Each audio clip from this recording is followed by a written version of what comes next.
Bonjour Avi Pazner. Bonjour Eva. Merci d'être avec nous ce matin en direct sur Radio J. Je rappelle que vous êtes notamment ancien ambassadeur d'Israël en Italie et en France. Alors, bien évidemment, ce qui fait la une ce matin de l'actualité dans les relations entre Israël et la France, c'est cette nouvelle passe d'armes entre le Premier ministre Binyamin Netanyahou et Emmanuel Macron. Binyamin Netanyahou qui a répondu au président de la République française qui lui avait dit qu'il fallait qu'il se souvienne que Israël a été créé par une décision de l'ONU. La réponse de Binyamin Netanyahou a été cinglante. Qu'est-ce que vous pouvez nous dire de cette réponse de Binyamin Netanyahou, Avi Pazner? Bien, premièrement, je regrette de voir que les relations entre Israël et la France sont dans un des points les plus bas que j'ai jamais connus et qu'il y a une discussion personnelle entre les deux leaders. Ça, ce n'était pas arrivé. Enfin oui, il y a eu des discussions, je me rappelle, entre Chirac et Netanyahou, mais ça n'avait pas le même ton acerbe.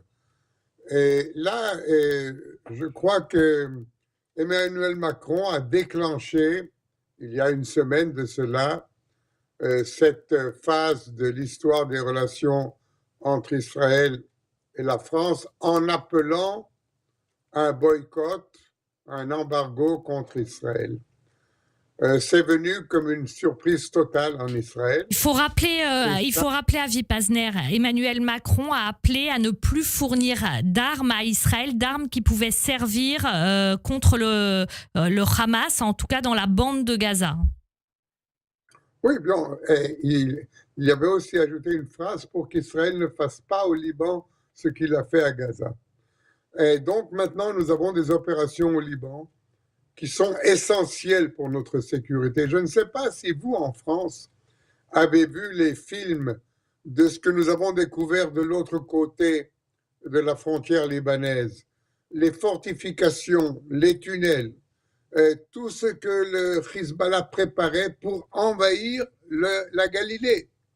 Et tout cela a été fait pendant des années et des années, impunément, et maintenant nous sommes en train de démanteler ces installations offensives.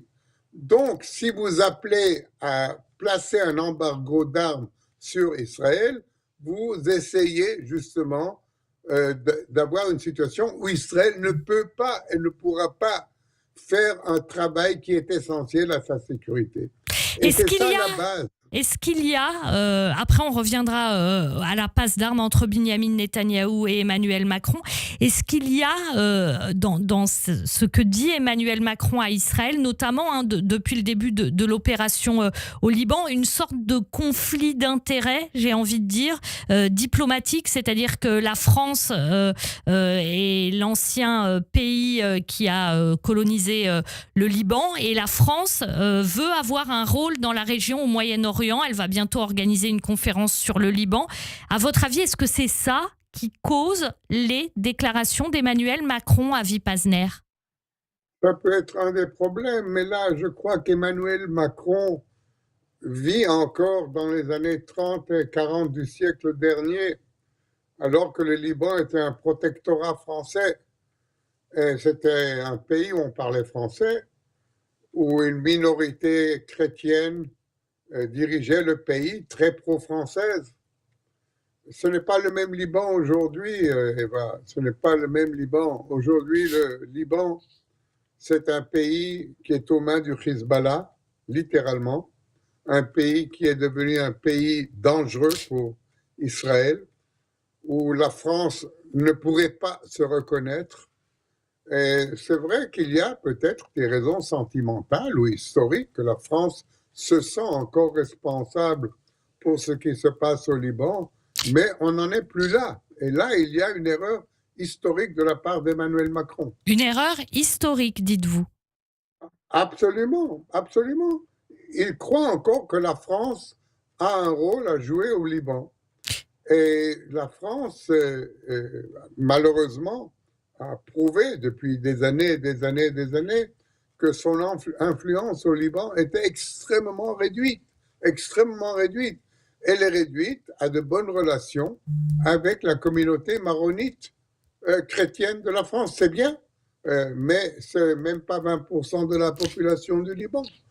Et donc, pour en revenir, excusez-moi, pour en revenir à cette passe d'armes entre Emmanuel Macron et Binyamin Netanyahou, quand Emmanuel Macron dit à Binyamin Netanyahou qu'il faut qu'il se souvienne que Israël a été créé par l'ONU. Qu'est-ce que vous avez envie de répondre à ça et est-ce que la réponse de Binyamin Netanyahou aussi vous semble valable? Mais bien sûr, c'est vrai qu'il y a une décision de l'ONU de créer 2 États. J'aimerais rappeler l'histoire comme elle est vraiment, un État juif et un État palestinien. Les Juifs ont accepté la résolution, les Palestiniens l'ont refusée, et le jour même de la déclaration d'indépendance d'Israël, Israël a été attaqué de tous les côtés par 7 pays arabes. Et c'est grâce à nos enfants qui ont défendu le pays, qui ont versé leur sang pour le pays. Nous avons eu des milliers et des milliers de soldats tués, des milliers et des milliers de civils tués pour établir l'État d'Israël. Donc, oui, vous pouvez dire, il y a eu une résolution de l'ONU, mais elle serait restée lettre morte si nous n'avions pas pu nous défendre. Et c'est la même chose aujourd'hui. Si nous ne pouvons pas nous défendre, si nous n'avons pas d'armes, comme le voudrait peut-être Emmanuel Macron, eh bien, comment survivre dans une région où l'on veut la disparition d'Israël? À votre Alors, avis, je ne vois pas... À votre avis, Avi Pazner, pourquoi est-ce qu'Emmanuel Macron a utilisé un tel argument, même s'il n'est pas d'accord avec la politique d'Israël, même s'il n'est pas d'accord avec la guerre qui s'éternise? Pourquoi cet argument? Ben écoutez, ça c'est une question qu'il faut demander à Emmanuel Macron. Comment vous la lisez? Comment vous le lisez, vous? Il faut lui demander pourquoi ce virage. C'est un virage. Dans les relations entre Israël, absolument, absolument. Et on s'est réveillé un beau jour, il y a une semaine ou 10, en voyant un président français d'un pays ami d'Israël, car la France est un pays ami d'Israël, un président français appeler à un boycott, à un embargo contre Israël. Je ne sais pas quelle est la raison. Elle est peut-être politique intérieure française. Je ne sais pas, est-ce que la propagande de la France insoumise a peut-être eu son influence aussi dans l'esprit du président? Ou bien est-ce que c'est peut-être lié au sujet, je vous ai entendu parler tout à l'heure de l'antisémitisme, peut-être est-ce lié au fait qu'il y a en France un pourcentage extrêmement important de populations arabes et musulmanes qui sont contre Israël et qui ont donc un certain poids politique? Je ne sais pas quelle est la raison qui a amené Emmanuel Macron, il y a une semaine, à appeler un embargo contre Israël, qui d'ailleurs a déclenché toutes sortes d'autres réactions. Hier, Madame Meloni, le Premier ministre italien, se vantait que l'Italie n'a pas vendu d'armes à Israël depuis le 7 octobre, c'est-à-dire depuis le jour où on a été attaqué. Et Madame Meloni, elle est venue, comme Macron d'ailleurs, en visite de solidarité, une semaine ou deux après le 7 octobre.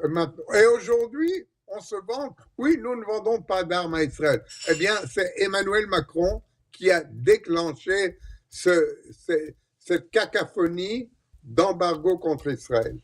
Merci beaucoup, Avi Pazner. Avi Pazner, ancien ambassadeur d'Israël à Paris et à Rome. Merci, Avi Pazner. À bientôt sur Radio J.